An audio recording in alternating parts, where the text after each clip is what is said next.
April 1945. A crisp morning in a rural American countryside, the sun barely rising above the horizon. The world is caught between the final throes of a brutal global conflict and the promise of peace that lies just beyond the reach of the weary. In a small town in the Midwest, a convoy of trucks slowly rolls toward a newly constructed compound. Inside the trucks, the men aboard sit silently, their faces a mixture of exhaustion and confusion. These are the German prisoners of war, captured in the final months of the conflict, their world turned upside down. As the trucks pull up to a barbed wire fence, they expect the worst, the grim, austere conditions they have come to expect in Allied camps. Instead, they are met by an unexpected sight. A clean, orderly compound with well-maintained barracks, well-dressed American soldiers offering them warm food, and even signs that read welcome. The POWs stare in disbelief. They had been prepared for harshness. What they had not expected was comfort. In the distance, the faint sound of birds chirping and the sight of freshly cut grass seem almost surreal against the background of the war they've just fought. As the gates close behind them, the prisoners are left to wonder, was this really the enemy they had feared all along? For the German soldiers arriving in American POW camps, the experience was nothing short of bewildering. These men, who had fought in brutal battles across Europe, had long been accustomed to the dehumanizing treatment of prisoners. They had seen their comrades subjected to starvation, disease, and violent reprisals. The idea that they might find themselves in a safe, well-kept environment was almost beyond belief. One such POW, Hans Muller, recalled the initial moments of his arrival at a U.S. camp. He had been prepared for the worst, expecting a grim experience similar to those he had heard about from other soldiers who had been captured earlier in the war. Instead, he was greeted with a hot meal, clean bedding, and even a brief opportunity to take a shower. "I felt like I was in another world," he later admitted. "It was nothing like I had imagined. I thought this was a trap, that we were being lured into a false sense of security." This sense of disbelief was shared by many of the men. They had been conditioned by their military training to expect nothing but harsh treatment from their captors. The camp, however, seemed to defy all expectations. The Germans who arrived at the camps found themselves receiving basic comforts that were not only unexpected, but also a stark contrast to the squalid conditions they had endured as soldiers. The warmth of the barracks, the abundance of food, and the courteous nature of their captors made them question everything they had believed about their enemies. The psychological toll of this contrast was significant. Some prisoners were left with a deep sense of guilt. "We fought so hard to crush these people," one German POW said, his voice filled with regret. "And here they are, treating us better than we treated our own people. It was as if we had been the villains all along." This internal conflict added another layer to the complex experience of captivity, forcing the POWs to confront their own assumptions about the war, about their role in it, and about the enemy they had been taught to hate. While the human element of the POW experience was undeniably profound, there was also a calculated, strategic reason behind the comfort that the German soldiers encountered in American camps. The United States, having rapidly emerged as the dominant power in the post-war world, sought to set a tone of moral high ground. The American military understood that the treatment of POWs was a reflection of the nation's values, and how they handled their captives would shape their reputation in the years to come. But the American approach to POW camps wasn't just about moral superiority. The camps had practical purposes as well. As the war in Europe ended, the United States found itself with a significant number of German prisoners, some 425,000 at their peak, housed in 700 camps across the country. To manage such a large group of captives, the U.S. military needed to be efficient, organized, and above all strategic. The conditions in these camps were designed to prevent the POWs from becoming a burden on the American war effort, while simultaneously using them for economic and logistical benefits. Many German soldiers were put to work on farms, in factories, and on infrastructure projects in remote areas. The U.S. government found that these men, far from being a drain on the system, could actually be an asset to the reconstruction of war-ravaged Europe. American officials recognized the potential of utilizing the prisoners' labor to fill gaps in the workforce, especially during a time when many American citizens were involved in the rebuilding efforts overseas. The prisoners, once removed from the immediate devastation of the war, became an unexpected part of the American industrial complex. These men, many of whom had worked on farms or in factories back home in Germany, proved to be skilled workers, and their labor contributed significantly to the post-war economy. But this wasn't only about economic utility. It also helped prevent further conflict. The treatment of POWs in the United States was part of a larger strategy to foster goodwill among the defeated Germans, making it easier to reintegrate them into society after the war. The turning point came in the summer of 1945, when the Allied powers had firmly established control over Germany, and its military forces had largely surrendered. But as the United States grappled with the sheer number of German POWs it now held, the significance of their treatment began to shift. The world had been watching, and the decisions made by the U.S. military regarding these prisoners would have far-reaching consequences. The formal end of hostilities in Europe was declared on May 7, 1945, with the unconditional surrender of Nazi Germany. As German officers signed the capitulation, they knew they were entering a new phase, not one of immediate retribution, but of a complex process of rehabilitation and reintegration. The Americans, however, still had hundreds of thousands of prisoners to manage, many of whom had been on the front lines of one of the most destructive conflicts in history.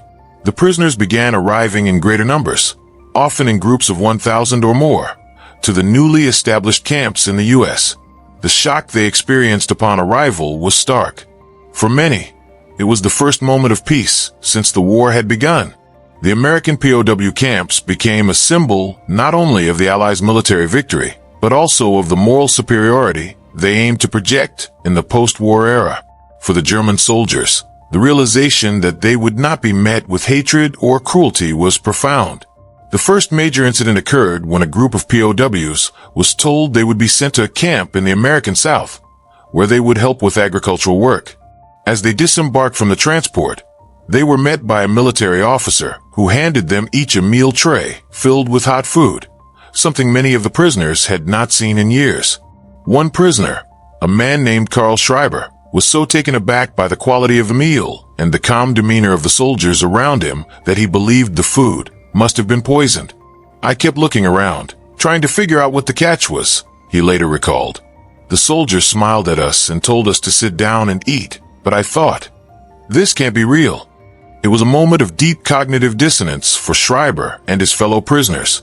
They had fought so hard against these very people, and now, these same individuals were treating them as human beings, with dignity and respect. This turning point was crucial, not just for the German POWs, but for the American military and for the reputation of the United States in the post-war world. The humane treatment of prisoners became a defining feature of American occupation, and it would play a role in the subsequent rebuilding of Germany. But this moment of compassion also set the stage for tensions that would arise as the war transitioned into the Cold War. The political and ideological battles that lay ahead would be shaped by the ways in which each side treated its defeated enemies. In the eyes of the U.S. government, the treatment of these men was part of a broader vision for Europe's recovery. German POWs, rather than being left to fester in brutal camps or subjected to the kind of mistreatment that had been common in previous conflicts, were part of a rehabilitative effort. Many of these prisoners were eventually released and allowed to reintegrate into society, even contributing to the reconstruction of their homeland, largely due to the American willingness to treat them humanely during their time in captivity. The result was a complex psychological legacy for both the German soldiers and their American captors. For the Germans, their experience in the U.S. camps became a point of pride and a bittersweet memory of a war they had lost, but one in which they were treated with a degree of humanity that was unexpected. For the Americans, the legacy of their treatment of POWs underscored the broader theme of justice and fairness that would define the post-war era. The post-war effects of the U.S. treatment of German POWs extended far beyond the camps. The experiences of those held in American custody would come to shape not only their lives, but also the broader narrative of European reconstruction. For Germany, the initial shock of defeat had been followed by the disarray of a nation in ruins.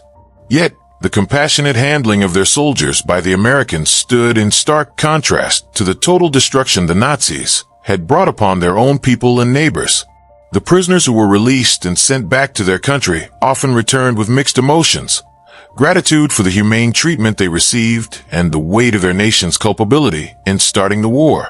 As the German POWs re-entered civilian life, many brought with them the stark memory of how the war had ended, not with a bloodthirsty revenge, but with practical assistance and rehabilitative support. This stark contrast was, in many ways, a moral victory for the United States, which demonstrated a commitment to post-war peacebuilding rather than punishment. For the Americans, the handling of the German POWs was seen as an extension of their moral and strategic vision for Europe.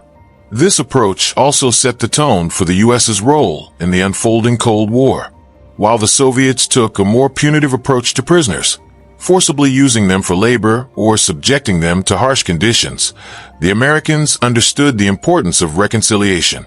The humane treatment of German soldiers helped lay the groundwork for the formation of the new Western Alliance, one that would ultimately contribute to the creation of the European Economic Community and the rebuilding of a democratic, prosperous Western Europe.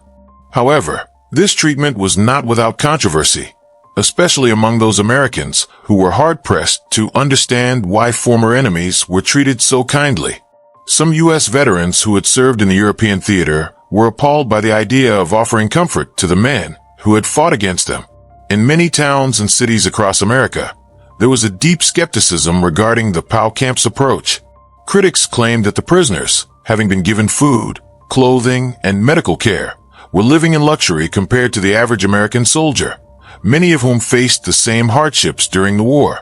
Yet the U.S. military stood firm in its stance. The POW camps became a symbol of America's capacity for justice and fairness, even in the wake of immense sacrifice and destruction. And while the broader public might have had mixed feelings, there was a quiet understanding among the political leadership that the long-term goal of European stability could not be achieved through punishment alone. In the years that followed, many of the POWs were allowed to return home and reintegrate into civilian life, some even receiving reparations from the Allies in the form of work opportunities. A few years after the war, the POWs who had spent time in American camps would often meet for reunions, where they spoke of their time in the U.S. with an unexpected sense of fondness. They had been treated like human beings, not animals. And while they had lost the war, they had not lost their dignity. The lessons learned from these camps were not lost on the world. The United States, having shown how to treat prisoners with respect, had gained international acclaim for its treatment of POWs, a policy that would stand in contrast to the horrors of Nazi Germany and its allies, who had subjected countless civilians and prisoners to unimaginable suffering. For the prisoners themselves, their experiences in American camps were a complex and often contradictory part of their war stories. A reminder that even in the darkest moments of human conflict, there can be unexpected acts of humanity. The legacy of the German POWs held in American camps is not just a story of military logistics, but one of moral victory amidst the horrors of war. It reveals how the victors of the greatest conflict in human history, rather than seeking retribution, sought to exemplify the very values they had fought for: justice, dignity, and a commitment to rebuilding a shattered world. The American treatment of its prisoners, marked by decency and respect, was not an act of naivety or weakness, but one of profound strategic foresight. In an era where the world had seen the worst of humanity, America chose to show the best. The POWs themselves left behind a story of internal conflict and eventual reconciliation. They were soldiers, enemies, and captives, men who had once stood on the opposite side of an ideological and military divide. But in the calm, orderly American camps, they experienced something they had never expected: compassion. It was a lesson that would stay with them long after their return to a Germany in ruin. They came to understand that war, though an inevitable part of history, need not define the entirety of human nature. The treatment they received on foreign soil changed not just their lives, but also their perspectives on the world, about their enemies, their country, and themselves. For the United States, this moment of moral clarity helped shape the narrative of the post-war world. In a time of rebuilding, when Europe was struggling to find its footing, America stood not only as a military power, but also as a moral beacon. The message sent through the care of prisoners echoed beyond the borders of the camps, reminding the world that true victory is not measured solely in military terms, but in the way one treats the defeated. In a war defined by immense loss and destruction, the U.S. approach to the German POWs was a small but significant act of humanity that still resonates today. It serves as a reminder that even in the darkest hours, the human spirit can rise above hatred and cruelty. Perhaps this was the most significant victory of all, the victory of compassion over vengeance and of peace over war.